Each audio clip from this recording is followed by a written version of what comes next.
What we're going to be quickly reviewing is how to write equations of lines using the point-slope formula. As always, we always want to look for keywords, and here we have two words, point and slope. So the first thing I want to think to myself is, what exactly is a point? I know a point is a coordinate that contains an x value and a y value. And I know that slope is written as m, which could also be defined as rise over run, or delta y over delta x, which is the same as finding the difference in your y values over the difference in your x values. So let's go ahead and take a look at the example above. Here we have a graph of a line, and we want to go ahead and try to write it in point-slope form. So the first thing that we want to do is select a point.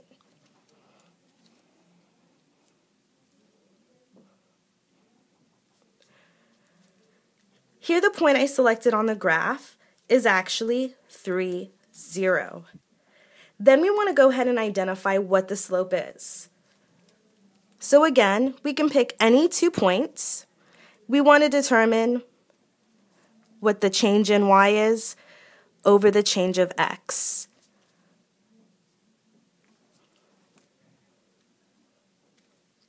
And we know that going down, and the line is going down, because just like a book, we read it from left to right, it's going to be -1/3. Also, in order to go from the first point to the second point, we had to go down. So we could also say that this was -1 and 3. So now I'm going to go ahead and just label my coordinate.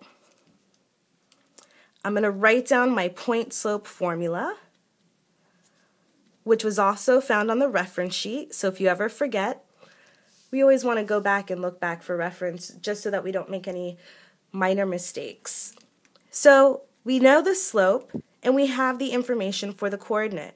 So I'm going to go ahead and plug in that information. Y minus 0 equals -1/3 our slope,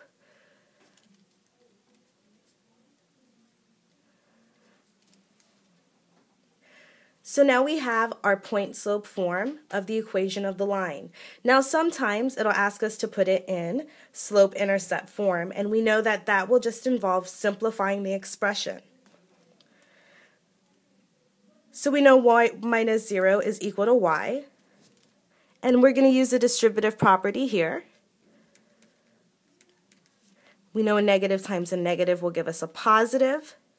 That will be a 3 over a 3, and that we can simplify further.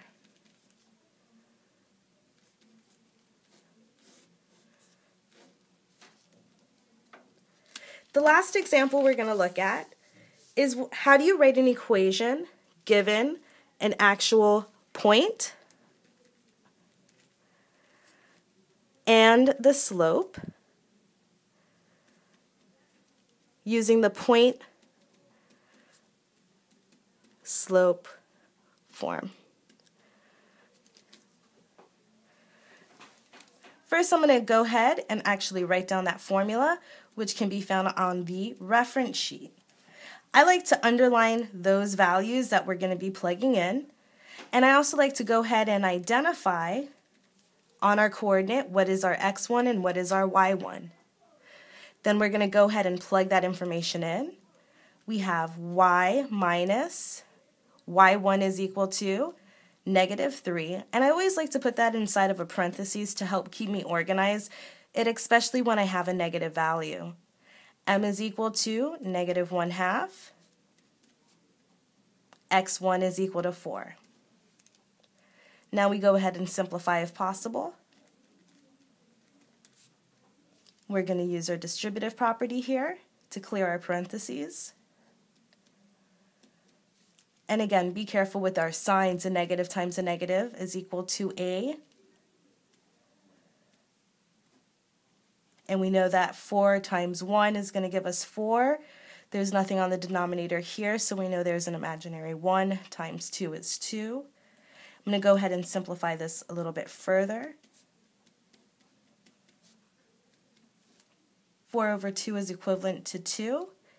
And if it's a multiple choice question and it needs to be in slope-intercept form, again, we can just go ahead and isolate the y by subtracting 3 from both sides.